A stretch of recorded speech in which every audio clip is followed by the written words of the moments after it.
You just peed on your lead, didn't you? Definitely just peed on the lead. In. Good boy. Oh, there you go. So he is going in the van just like that. Super, super easy. We're just going to keep doing that, and it's just going to get easier and easier and easier every day. So yeah, super happy with that. I'm going to take him over to the training center now. We're going to do some training on the slip lead and try and get his walking nicely, so then I can actually take him for a walk, because at the moment there's no chance I'm going to take him for a walk. He's going to be a nightmare. So yeah, we're going to do that now. I've actually just brought him out on his flat lead just to show you how badly he actually pulls. Don't you, mate? His owners walk him on a flexi lead because he can't walk nicely by their side, and they just find it easier to walk him on a flexi lead. But what he does is he just sort of like pelts it to the end of the lead in whatever direction you're going to. He'll just pelt it. So like that, he's just trying to get to the end of the lead, which we don't want, buddy. This is what we get. Oh. Okay, that's pretty much as much pulling as I'm ready to withstand from this guy. I'm gonna get him started as quick as possible. I think it's gonna rain right now, so I'm gonna try and get this done before it really starts coming down again. Please don't rain. Why are you doing this to me? But yeah, I just prefer to use a slip lead because I'm more successful with a slip lead. You can use whatever you want to use.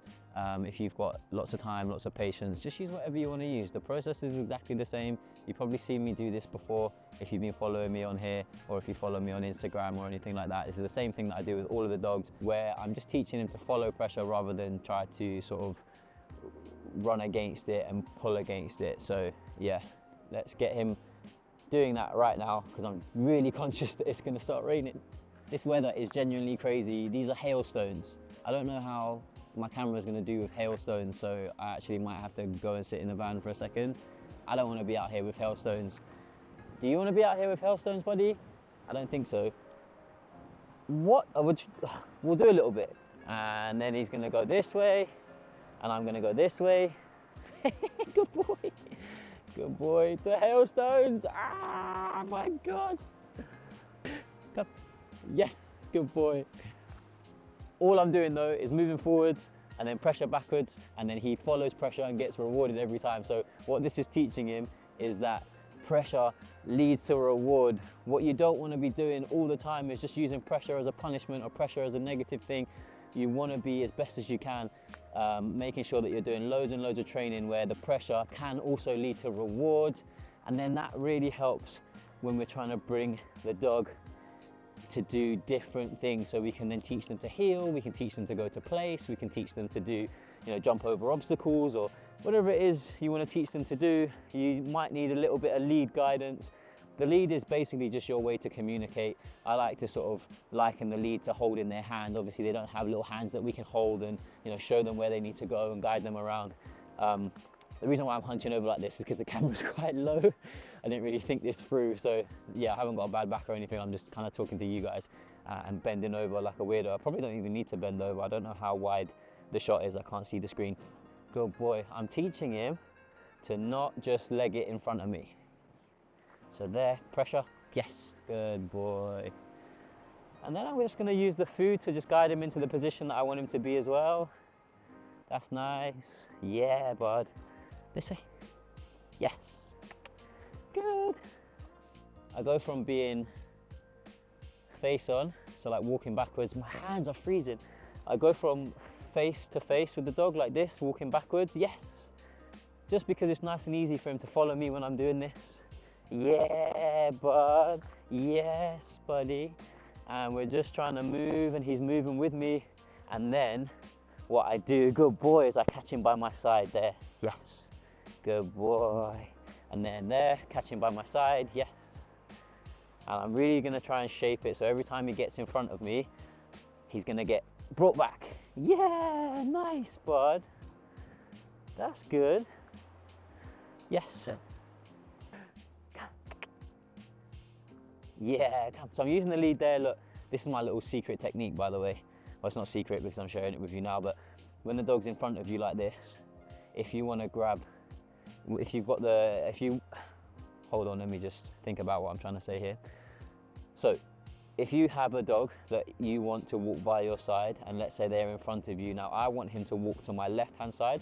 So I'm at this point holding the lead in my right hand so I can feed with my left hand to feed him in position. Now if they fall in front of you, what you can do is you have the lead in your right hand, come across with your left hand to just sort of hook the front of the lead and then put a little bit of pressure. But as you're doing that, use your hand with the food to guide as well. So you're sort of doing two things at once. So here I'll do it, I'll show you now, look. They're using the lead and the food. Oh, that was so nice, good boy. And I do that a lot actually. So I do that a lot, they'll go there and I'll go like this. Yes, good boy, nice bud. And the whole idea of teaching a dog to walk nicely on a lead is to actually teach them to walk by your side. So you're not necessarily, don't worry about the lead. What you're really doing is just using the lead to give a bit of guidance and to stop them from getting too far away. And what you're really doing is you're using the food as a means to reward them for being in position.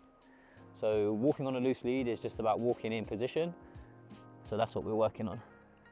So now we're working this way. So what happens is they go, whoa, hey, that's a new place. And they start getting all crazy excited and they start pulling. So now I'm just gonna do exactly the same thing that I did there. Bringing him back. That's it, working him round. Going this way, yes, catching him by my side. And then as he leaves me, nope. We're gonna come back again, reset.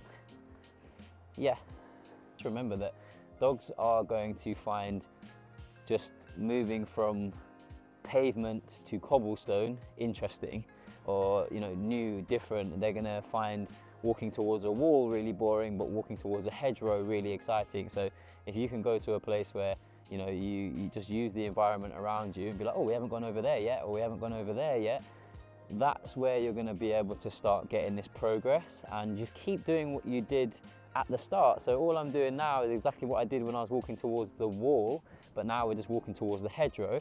And then when we get through to this little bit of road, we're going to do it walking down the lane. And he's just going to learn that everywhere we go, he can't just plod off by himself. Yes, good boy. He's got to walk by my side. He's got to turn when I turn, like this. Yes, good boy. And he's got to stop when I stop, like this. Yes. And I'm just really, really heavily rewarding him for being by my side. Yeah, and just being near me. And he's learning that being near me and walking with me not only unlocks food for him, so it sort of unlocks his access to food and reward, but it also unlocks the ability to explore. And that's what he wants to do.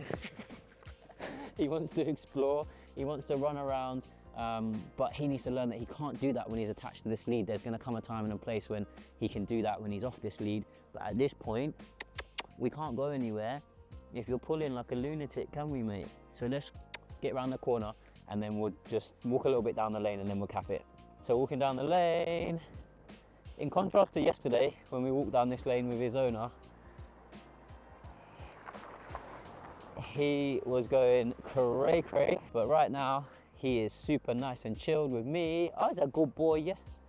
I love that he's looking at me. This way. Yes. This is amazing, and this means that I'll be able to take him for a walk. Now, I'm quite happy. Then bring him back in, do my little technique. Yes.